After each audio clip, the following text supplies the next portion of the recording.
So we wish to compute a double iterated integral here. And normally, the computation of a double iterated integral, or any iterated integral for that matter, should be a very routine business. In fact, one doesn't even need to have the theory of double integrals. A double iterated integral is something that can be explained to anybody who understands simple integration. And of course, the way that we can think about it is that somebody gave us a double integral, and we produced this double iterated integral. And now, of course, the hard part has been supposedly done, and all we need to do is just do the routine computation.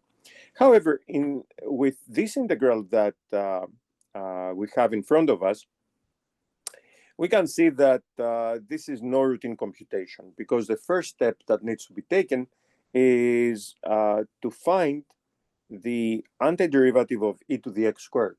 And e to the x squared has a nice antiderivative. It is us who do not have a formula for it.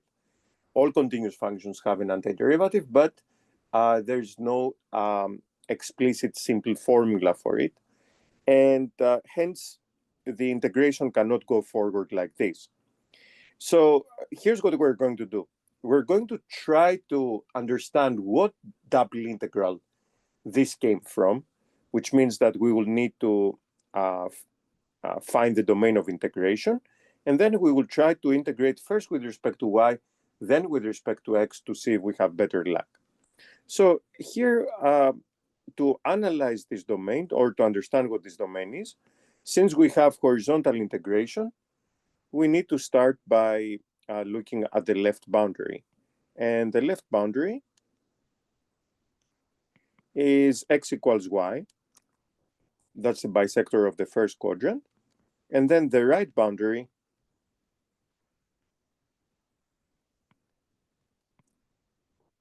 is x equals 1, which is a vertical line. So I can start by drawing these two boundary curves, if you will. And let's say this is y equals x. It's a bisector, a straight line.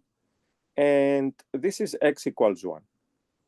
Okay, so the integration is taking place somewhere between these two lines.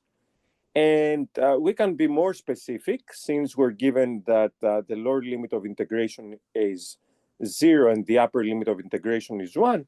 We can argue that the domain of integration is exactly this triangle, the full triangle. So this is y equals x. Now, in order to generate the integral the other way around, we need to recognize that the lower boundary now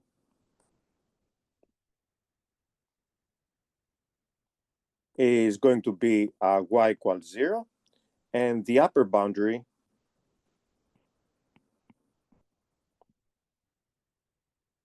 is going to be y equals x. So now we can put everything together. So we write another double iterated integral. The integrand is the same. This time, the integration will be done first with respect to y, and then with respect to x. And the lower limit, as we said, is going to be the lower boundary, so 0.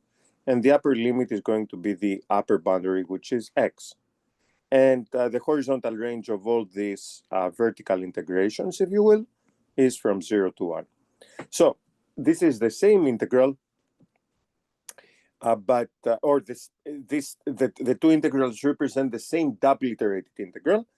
And here we should understand that the whole process of finding this new expression has to go through the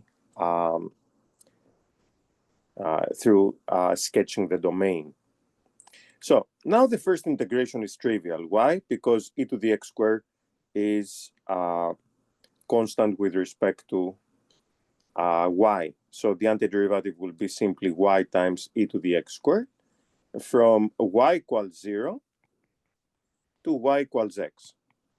And then we will have the integral from 0 to 1 dx. So overall, we have the integral from 0 to 1 of x e to the x squared dx. And you can see that this changes a lot of things, because now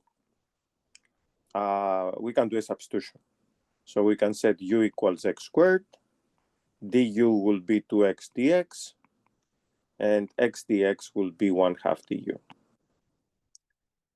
We also have to apply the substitution to the limits of integration, but these remain the same because 0 squared is 0 and 1 squared is 1.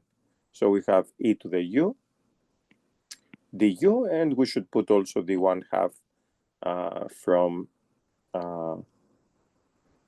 our equation of the differentials.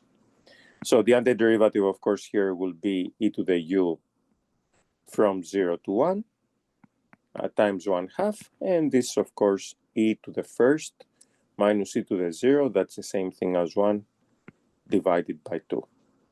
And that's all. Thanks for watching.